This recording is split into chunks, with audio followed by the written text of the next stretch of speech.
ஒரு நாட்டோட prime minister, அதுவும் இந்தியா மாதிரி உலகத்தோட அதிகமான பாப்புலேஷன் கொண்ட இந்த நாட்டோட பிரைம் மினிஸ்டர் வந்து பாலிவுட்ல ரிலீஸ் ஆகிற ஒரு படத்தில் இருக்கிற பிகினி போட்ட பாட்டை பற்றி ஒரு விஷயம் கருத்து சொல்லணும்னா நம்ம நாட்டோட நிலைமை எப்படி இருக்குங்கிறத யோசிச்சு பாருங்க. பிகாஸ் இன்னைக்கு வீடியோவில் நம்ம பார்க்க போகிறது என்னன்னு பார்த்தீங்கன்னா, பாலிவுட்டில் இருக்கிற இது ரொம்ப சென்சிட்டிவான ஒரு டாபிக். நான் அதை ஸ்டார்டிங்லேயே சொல்லிடுறேன், ஃபுல்லாக கேளுங்க, நடுவிலே ஜம்ப் பண்ணாதீங்க ஜட்ஜ்மெண்ட்ஸ்க்கு. பிகாஸ் பிரைம் மினிஸ்டரே வந்து ஏன்டா இப்பெல்லாம் லூசுத்தனமாக சுற்றிட்டு இருக்கீங்கன்னு நிறைய பேர் கேட்டிருக்காரு. பிரைம் மினிஸ்டர் இப்படி பேசியெல்லாம் நம்மளுக்கு ரொம்ப புதுசாக இருக்கும். அவரே வந்து திட்டுற அளவுக்கு ஒரு விஷயத்தை வந்து நம்ம ஊரில் வடக்கில் வந்து பண்ணியிருக்காங்க. அது என்ன மேட்ரு அப்படின்னு பார்த்தீங்கன்னா, ஷாருக் கான் நம்ம எல்லாருக்குமே தெரியும், பாட்ஷா ஆஃப் பாலிவுட் அப்படின்னு சொல்லுவாங்க.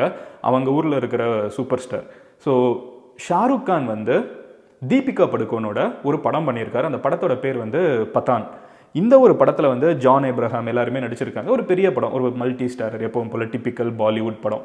இந்த படத்தில் வந்து ஒரு பாட்டை வந்து ப்ரொமோஷனுக்கு ரிலீஸ் பண்ணியிருக்காங்க. இந்த பாட்டோட பேர் என்ன அப்படின்னு பார்த்தீங்கன்னா, பேஷாராம் ரங். பேஷாராம் ரங்குனா என்னன்னு சொல்லி கூகுள் டிரான்ஸ்லேட்டில் போட்டு பார்க்குறப்போ காமெடியாக ஒரு அர்த்தம் வந்துச்சு. எனக்கு எக்ஸாக்டாக இதை தான் தெரில, பட் சம்திங் லைக் மானம் கெட்ட வண்ணமே. இந்த பாட்டை பற்றி பிரைம் மினிஸ்டர் பேச வச்சிட்டிங்களேடா அப்படிங்கிற மாதிரி இருக்குது. எனிவே, இந்த பாட்டோட பேர் என்னன்னு பார்த்தீங்கன்னா, மானம் கெட்ட வண்ணமே அப்படிங்கிற ஒரு பாட்டை வந்து ப்ரொமோஷனுக்கு பாலிவுட்டில் இருக்கிற இந்த பத்தான் படத்தோட டீம் வந்து ரிலீஸ் பண்ணியிருக்காங்க. எப்படி நம்ம ஊரில் வந்து ரஞ்சிதமே பாட்டை ரிலீஸ் பண்ணாங்க, சில்லா சில்லா ரிலீஸ் பண்ணாங்க, இந்த மாதிரி பத்தான்கிற இந்த ஷாருக் கான் படத்தோட ப்ரொமோஷனுக்கு மானம் கெட்ட வண்ணமே அப்படிங்கிற ஒரு பாட்டை ரிலீஸ் பண்ணுறாங்க. இந்த பாட்டில் பார்த்தீங்கன்னா படத்தோட ஹீரோயினான தீபிகா படுகோன் வந்து பாட்டு ஃபுல்லாகவே பிகினியில் தான் வந்துட்டு இருக்காங்க. அதில் பாட்டு முடிகிறப்ப வர்ற ஒரு பிகினி வந்து இருக்கிறதுலே பயங்கரமான பிகினியாக இருக்குது. அந்த பிகினியில் இருக்கிற ஒரு ஹைலைட் என்னன்னு பார்த்தீங்கன்னா கலர். ஸோ அந்த கலர் வந்து ஆரஞ்சு கலரில் இருக்குது. இன்னும் உங்களுக்கு எக்ஸாக்டாக சொல்லணும்னா காவி கலரில் இருக்குது. ஒரு முஸ்லிம் நடிகனான ஷாருக் கான் வந்து ஒரு ஹிந்து நடிகையான தீபிகா படுகோன் வந்து காவி கலரில் பிக்கினி போட்டிருக்கப்போ வந்து கை வச்சுட்டாரு.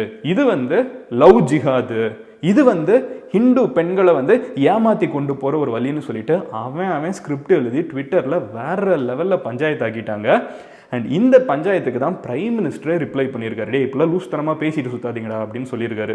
இதில் எக்ஸாக்டாக இப்படி சொல்ல, பட் அதுதான் பேசிக்கடே. அவன் கஷ்டப்பட்டு என்னாலாமா நாட்டில் பண்ணிருக்கான், இதெல்லாம் ஏன் கமெண்ட் பண்ணிருக்கீங்கன்னு கேட்குறாரு. அப்படி என்ன இந்த கான்ட்ரவர்சி பெருசாச்சுன்னு தானே கேட்குறீங்க. ஒரு சீரிஸ் ஆஃப் ஈவெண்ட்ஸ் நான் எல்லாமே உங்ககிட்ட ஒவ்வொன்றா சொல்கிறேன். ஸோ ஃபர்ஸ்ட் இந்த பாட்டு வந்து ட்விட்டரில் ரிலீஸ் ஆகுது. இந்த பாட்டு ரிலீஸ் ஆன உடனே பார்த்தீங்கன்னா, ட்விட்டரில் போஸ்ட் பண்ணுறேன், ஷாருக் கானே வந்து ஒரு ட்வீட் பண்ணுறாங்க, இந்த மாதிரி இந்த பாட்டு வருதுன்னு. பாலிவுட்டில் ஆல்ரெடி வந்து ஒரு கேன்சல் பாலிவுட் கல்ச்சர் ஓடிட்டு இருக்குன்னு நிறைய பேருக்கு தெரிஞ்சிருக்கும். கொஞ்ச நாளுக்கு முன்னாடி பார்த்தீங்கன்னா ஆமீர் கானை கேன்சல் பண்ணாங்க. அந்த லால் சிங் சட்டாங்கிற ஒரு படம் வந்து ஒரு சுமாரான படமாக இருந்தாலும், அதாவது ஒரு ஃப்ளாப் ஆக வேண்டிய படம் கிடையாது, அது வந்து ஓரளவுக்கு நல்ல படம் தான். ஆனால் அந்த படத்தையே வந்து நார்த் இந்தியாவில் பார்த்தீங்கன்னா ஃப்ளாப் ஆக்குனாங்க. ஏன்னா ஆமீர் கான் வந்து கொஞ்சம் வருஷத்துக்கு முன்னாடி இந்தியாவை பற்றி ஏதோ சொல்லிட்டாரு. ஸோ இந்தியாவை பற்றி தப்பாக பேசின ஒரு நடிகன், அவர் தப்பாகவே பேசலான்னு அவர் சொல்லிக்கிறாரு, பட் நம்மளுக்கு அந்த மேட்ரு என்னன்னு தெரியல. பட் பேசிக்காக இந்தியாவை பற்றி தப்பாக பேசின ஒரு நடிகனோட படத்தை வந்து நாங்கள் இந்தியாவிலே ஓட விட மாட்டோம் அப்படிங்கிற ஒரு லாஜிக் எடுத்துகிட்டு அந்த படத்தை ஓடவே விடலை. அந்த படம் வந்து பயங்கர ஃப்ளாப்பு. அதே மாதிரி பார்த்தீங்கன்னா இவர் வேற யாரு, விஜய் தேவர்கொண்டா, லைகர் படம் வந்துச்சுல்ல. ஸோ விஜய் தேவர்கொண்டா வந்து நிறைய இடத்துல ஆட்டிடியூடாக உட்காந்துட்டு இருக்கிறது, அப்படியே திமிரா இருக்கிறது, இந்த மாதிரிலாம் காமிச்ச உடனே பாலிவுட்டில் வச்சு செஞ்சு விட்டாங்க. அதெல்லாம் தெலுங்கில் ஒர்க் ஆகிருக்குது, பாலிவுட்டில் சுத்தமாக ஒர்க் ஆகல. பாலிவுட்டில் வந்து வச்சு செஞ்சு லைகர் படத்தை ஃப்ளாப் ஆக்கி விட்டாங்க.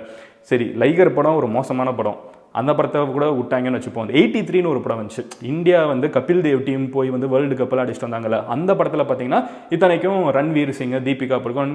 ரன்வீர் சிங் அகைன் பார்த்தீங்கன்னா வந்து ஒரு நியூட்ரலான பர்சன், அவருக்கும் கட்சிக்கும் கேன்சல் கல்ச்சருக்கும் பெருசாக ஈடுபாடு கிடையாது. ஆனால் அந்த படத்தையும் ஃப்ளாப் ஆக்குனாங்க. அதுக்கு காரணம் வந்து ரன்வீர் சிங் வந்து சுஷாந்தை பற்றி ஏதோ ஒரு மேடையில் எத்தனையோ ஒரு காலகட்டத்தில் தப்பாக பேசிட்டாரு. ஸோ பேசிக்காக பாலிவுட்டுக்கும் பாலிவுட்டில் இருக்கிற பாலிவுட் படங்களை பார்க்குற மக்களுக்கும் வந்து பயங்கர பஞ்சாயத்து ஓடிட்டு இருக்குது.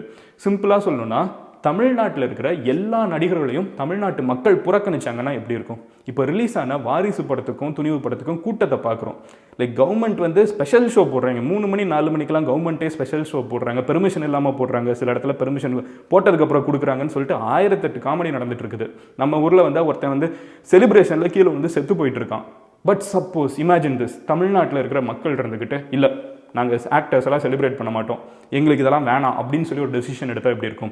அதாவது தமிழ் சினிமாவோட ரசிகர்களான தமிழ் மக்களே வந்து தமிழ் படங்களை ஓட விட மாட்டோன்னு ஒரு டெசிஷன் எடுத்தால் என்ன ஆகும்? அந்த இண்டஸ்ட்ரியே கொலாப்ஸ் ஆகி விடும். கரெக்டாக பாலிவுட்டில் அதுதான் நடந்துட்டு இருக்குது. இந்த பாலிவுட்டில் இது நடக்குதுங்கிறப்போ இருக்கிறதுலே மிகப்பெரிய மரம் எது? ஷாருக் கான். ஆல்ரெடி நம்ம எல்லாருக்குமே தெரியும், ஷாருக் கானுக்கும் அங்கே இருக்கிற எக்ஸ்ட்ரீமிஸ்ட்டுக்கும் எந்த ரிலீஜியஸ் எக்ஸ்ட்ரீமிஸ்ட்டுக்குமே வந்து பிரச்சனை இருக்குது. இந்த பாட்டு ரிலீஸ் ஆன உடனே பார்த்தீங்கன்னா வந்த முதல் முக்கியமான குரல் எங்கேருந்து வருதுன்னு பார்த்தீங்கன்னா முஸ்லீம் கம்யூனிட்டியிலேருந்து தான் வருது. மத்திய பிரதேசில் இருக்கிற அந்த போர்ட்ஸ் எல்லாம் இருப்பாங்கள்ல, அந்த முஸ்லிம்ஸ் எல்லாம் ஒன்றா சேர்ந்து இருக்கிற அமைப்புகள்லாம் இருந்துக்கிட்டு ரொம்ப வல்கராக இருக்குது அந்த பாட்டு, ரொம்ப ஒரு சாஃப்ட் பான் மாதிரியே இருக்குது. அதனால் இந்த பாட்டை வந்து நீங்கள் ரிலீஸே பண்ணக்கூடாது, ஷாருக் கானை வந்து பேன் பண்ணணும்னு சொல்லிட்டு முதல் குரலே வந்து முஸ்லிம்ஸ் கிட்டேருந்து வருது. வீடியோ என்ன சடனாக நின்றுச்சுன்னு யோசிக்காதீங்க, இதுவும் நம்ம சேனல் தான். பட் இது மதன் கௌரி கிளிப்ஸ், ஒரு பெரிய வீடியோவோட முக்கியமான போர்ஷன்ஸை மட்டும் கட் பண்ணி போஸ்ட் பண்ணுற சேனல். நீங்கள் ஃபுல் வீடியோவை பார்க்கணும்னு நினச்சிங்கன்னா இங்கே இருக்கிற கார்டை கிளிக் பண்ணலாம். ஆர் கீழே இருக்கக்கூடிய கமெண்ட் செக்ஷனில் லிங்க்கும் இருக்கும், டிஸ்கிரிப்ஷன்லேயும் லிங்க் இருக்கும், அதையும் கிளிக் பண்ணி மெயின் சேனலில் ஃபுல் வீடியோ பார்க்கலாம்.